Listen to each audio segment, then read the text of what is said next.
제6과 언제나 동일한 구원의 길. 우리가 구원 문제를 이해하는 순서는 흔히 구약, 예수 그리스도, 십자가, 신약입니다. 그래서 우리가 십자가를 볼 때 구약시대 사람들은 어떻게 구원을 얻었을까 하는 문제에서 혼란을 갖게 됩니다. 신약시대의 성도들은 예수 그리스도를 믿음으로 구원을 얻었습니다. 그러면 구약시대의 사람들과 아담은 무엇으로 구원을 얻었겠습니까? 이 문제를 억지로 해결하려다가 오류에 빠진 세대주의에 관해 생각해 보겠습니다. 구약시대에는 구원 얻은 방법이 율법에 있었고 신약시대에는 복음을 믿는 믿음이었다. 구약시대의 사람들은 율법을 행함으로 구원 얻었고 신약시대의 사람들은 믿음으로 구원을 얻는다라고 시대에 따라 구원 얻는 방법의 변천 과정을 분류하는 견해를 세대주의라고 합니다. 즉 하나님께서 인간들에게 구원의 방법을 제시하셨는데 아담에게는 선악과를 따먹지 말라고 요구하셨고 그것이 제대로 되지 않아서 그 다음에 율법을 주고 지키기를 요구하셨고 그것으로 구원을 못 얻자 결국 믿음을 제시했다는 것입니다. 세대주의라는 사상의 교리가 뭐냐면은 시대마다 하나님께서 일하시는 방법과 시대마다 하나님의 구원의 방법이 다르다.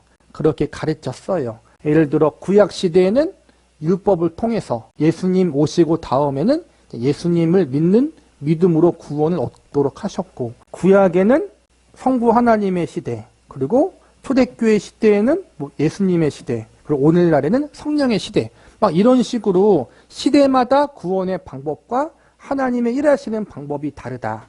이게 세대주의자들 혹은 좀 잘못된 교리를 갖고 있는 사람들의 주장이었는데 성경은 시대나 상황에 따라 변하지 않고 언제나 동일하게 하나님께서 일하셨고 하나님께서 예수 그리스도를 통한 믿음으로 하나님의 은혜로 구원을 이루셨다는 거예요.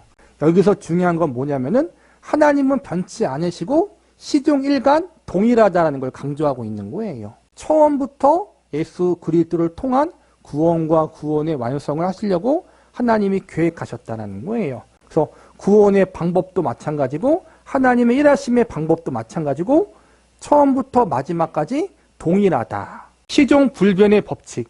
그러나 구약, 십자가, 신약이라는 순서는 시간의 배열에 따른 것입니다. 이 시간 배열은 계획 배열과는 다릅니다.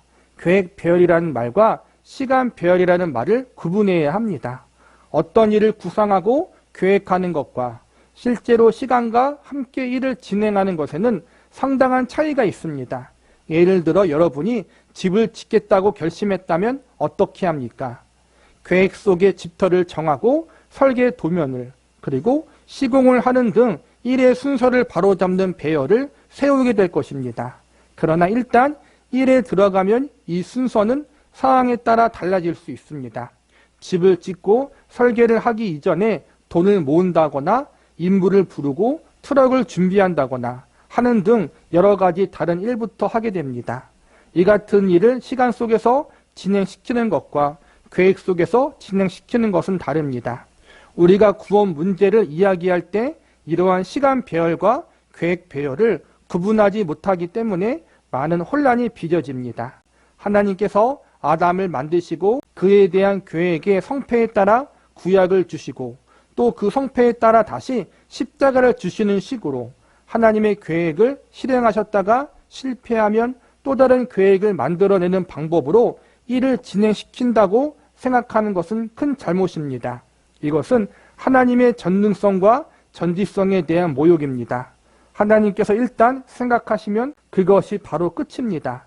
빛이 있으라 하시니 있었다라는 것은 빛이 있으라고 해서 그 즉시 나타났다는 그러한 뜻만을 포함하는 것이 아닙니다.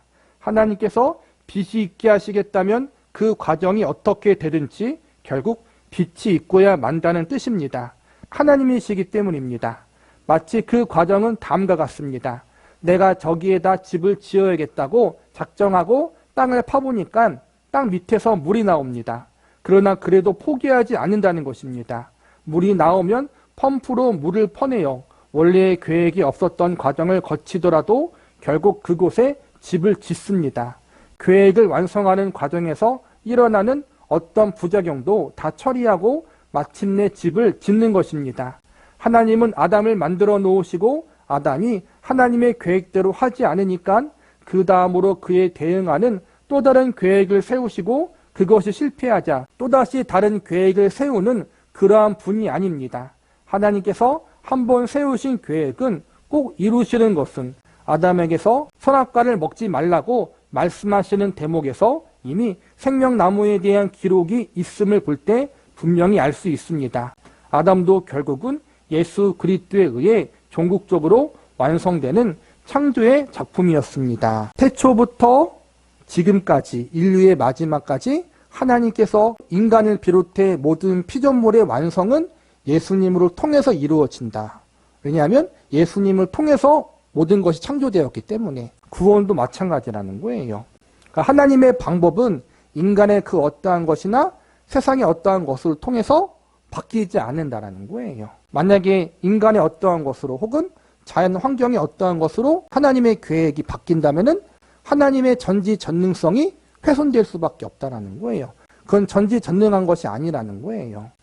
인간의 이해로 다 이해할 수는 없지만 하나님은 전지전능하시기 때문에 어떠한 방해나 외부적인 내부적인 이러한 저러한 상황 가운데서라도 반드시 하나님이 계획하신 것은 그대로 이루시는 분이시다. 그러니까 하나님의 속성 중 하나가 영원히 변치 않은 하나님이라고 하잖아요. 신실하신 하나님이라고 이야기하잖아요. 신실하신 하나님. 하나님이 한번 계획하시면 하나님이 하나님 백성을 향한 선한 계획을 갖고 계시면 그 계획은 변치 않으시고 끝까지 행하신다. 우리가 믿는 하나님은 영원히 변치 않으시는 신실한 하나님. 이것이 구원에서도 동일하게 적용되어진다는 거예요. 유일하고 완전한 하나님의 구원 방법. 아담 창조 때부터 인간이란 존재에서 그 창조의 완성의 마지막 관문이 어쨌든 예수 그리스도라는 하나님의 계획이 있었던 것입니다. 인간이 타락했기 때문에 예수 그리스도가 필요한 것이 아니라 원래부터 인간의 완성의 마지막 단계에서 예수 그리스도가 필요하게 되어 있습니다. 인간이 타락하지 않았다면 그 완성의 과정이 어떤 것이었는지 알 수 없지만 적어도 예수님께서 십자가를 지시는 일은 없었을지 모릅니다. 훨씬 아름다운 방법으로 대신했을지 모릅니다. 예수 그리스도로 말미암은 구원 계획 아래 모든 인류가 포함되어 있다는 것은 구약 성도들이 지켰던 제사 제도를 보면 더욱 명백해집니다. 예수 그리스도가 이 세상에 오시기 이전에 살았던 사람들은 오늘날 우리가 알고 있는 것만큼 예수의 사역과 이름을 구체적으로 알지 못했을지라도 구원 얻은 사람이 가지는 마땅한 생각과 심정이 그들에게도 동일하게 있었습니다. 그 생각과 심정이 잘 표현된 것이 하나님께서 죄를 속하는 모형으로 가르쳐 주신 제사 제도였습니다. 구약 성도들이 제사 드릴 때 아무 생각 없이 그냥 제사 형식에 참여했다는 행위로 구원 얻은 것이 아닙니다. 죄의 삭은 사망이기 때문에 그 죄값을 치르기 위해서는 생명의 죽음이 필요했습니다. 성경은 이 사실을 제사 제도를 통해 양이나 소를 피 흘려 잡음으로써 명백히 보여주고 있습니다.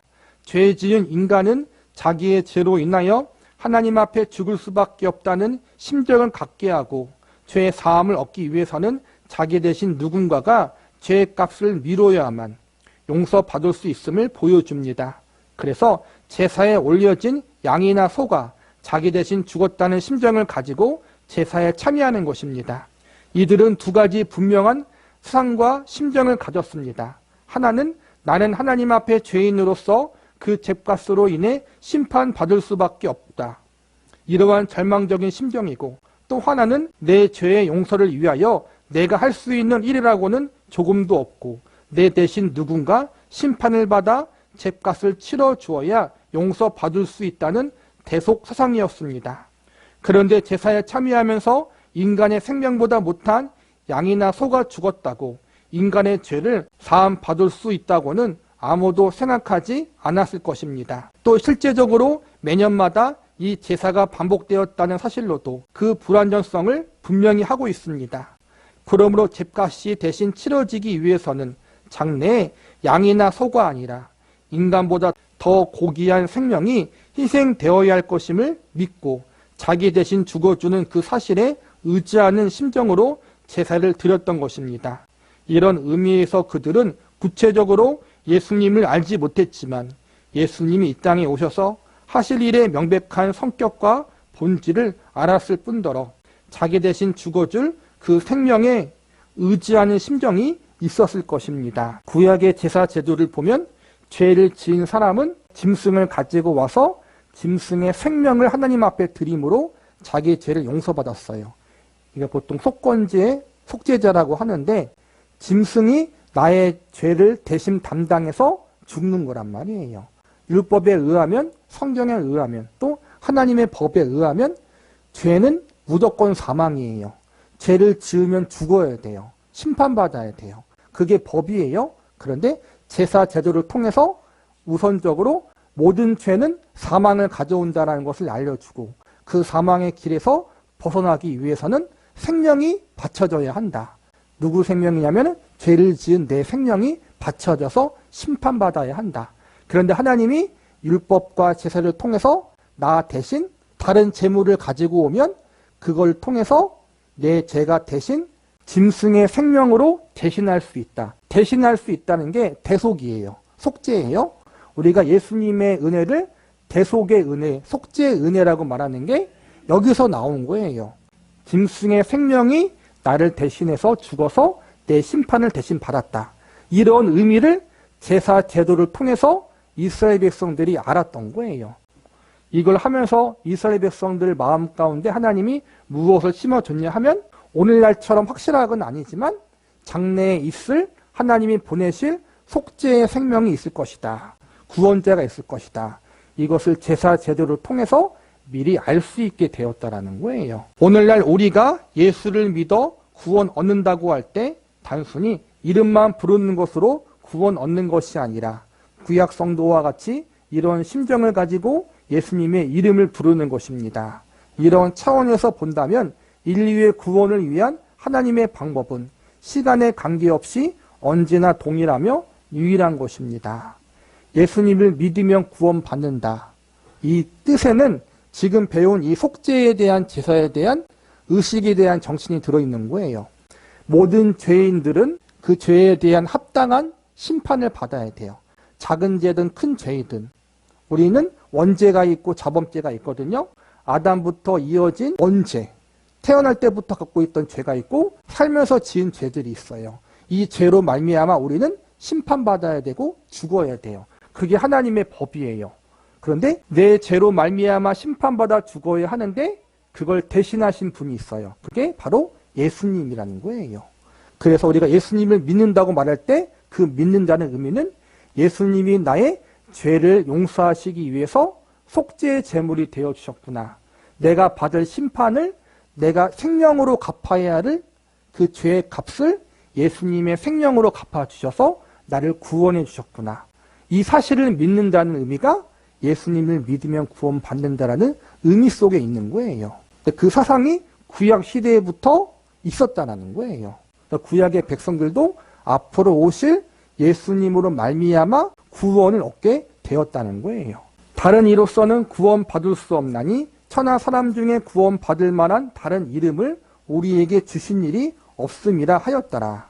오직 하나님만이 구원을 베푸시고 인간의 구원을 얻기 위해 할 수 있는 일은 아무것도 없으며 오직 하나님이 주시는 것을 받아들일 뿐이라는 사상을 지적한 것이 바로 예수를 믿는다라는 말이 함축한 의미인 것입니다. 예수님을 믿으면 구원받는다라는 그 말 속에 들어있는 함축적인 의미를 우리가 알아야 된다는 거예요. 예수님을 믿으면 구원받는다.